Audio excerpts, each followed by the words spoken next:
week's news was neither lit nor on fleek, nor was it 3 fire emojis. Now, granted, I'm still a little shook, JSYK, but I personally believe Kennedy's retirement is super warped, and I'm happy to announce that in saying that, all the slang words I just used are now officially dead forever. And that includes warped, a term that doesn't even exist, but which I've preemptively ruined just in case. Remember, teens, don't let white men in their 40s hear the cool words you use. We will bury them. So look, the big question here is, who is going to replace Kennedy? And the administration has made their plans pretty clear, with Mike Pence tweeting, "Thank you to Justice Anthony Kennedy for your long career of service." Trump will nominate a strong conservative in the tradition of the late Justice Scalia, which is a little weird. You don't generally stand up at someone's retirement party and say, "Thank you for everything you did for this company, Robert, and rest assured that we will replace you with someone exactly like that other guy who used to work here that we always liked much more than you."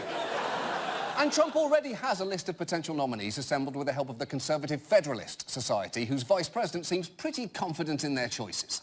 Is there a leading contender for you? No, there's not. Really not? No, the list is really good. They're not in order? You're just saying... No. You can throw a dart at that list, and in my view, you'd be fine. Well, you're in luck on that one, because that will almost definitely be this president's entire decision-making process. And there's also a non-zero chance he could just hit Mike Pence and call it a day. And given all of this, it is understandable that Democrats are now desperately trying to game out arguments that would let them obstruct or delay Trump's nomination. They've appealed to Mitch McConnell's sense of fairness and consistency by pointing out that he refused to confirm Merrick Garland before a major election. The problem there is that McConnell couldn't give a flying fuck about fairness or consistency, meaning some Democrats have now been forced to move on to Plan B. The President of the United States right now is a subject of an ongoing criminal investigation. An investigation that every member of this committee knows could end up before the Supreme Court. I believe that this committee should or can do not believe that this committee should or can in good conscience consider a nominee put forward by this president until that investigation is concluded.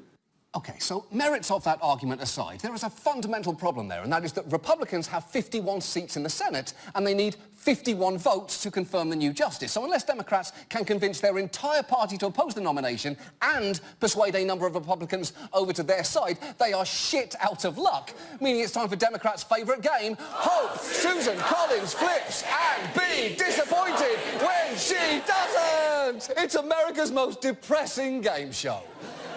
And look, the consequences here will almost certainly be extremely grim. Just watch CNN legal analyst Jeffrey Toobin seemingly visit every single show on CNN to do whatever the exact opposite of sugarcoating is.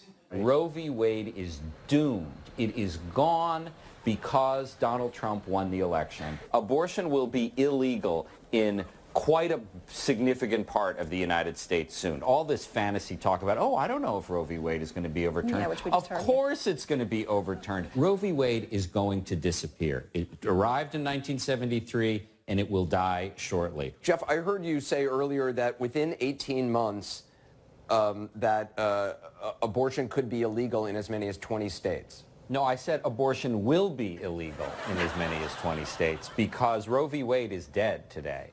Wow! I would not want to hear Jeffrey Toobin tell his daughter that their dog passed away. Sweetheart, Baxter was taken to a farm upstate and then shot in the face. He's dead now. He's dead. He's got no face anymore. But look, I'm happy to say here that there is actually some good news, because it turns out there is a constitutional loophole that allows Democrats to... I'm obviously lying here. There is no good news. Everything is terrible now.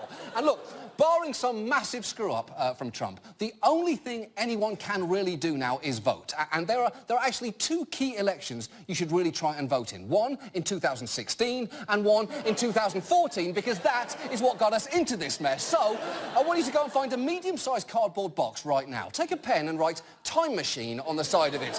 Not because it'll take you backwards in time. It won't. It's a cardboard box. But what I want you to do is to scream into it. Just empty all the anger and frustration that you're feeling right now into that box. And when you're done, tape it up, go out, vote, knock on doors, and take that box with you. And if you ever come across someone who is thinking of sitting out an election because neither of the candidates quite do it for them, and there's not much difference between them anyway, open that box into their fucking face and let yourself from this week scream some sense into them.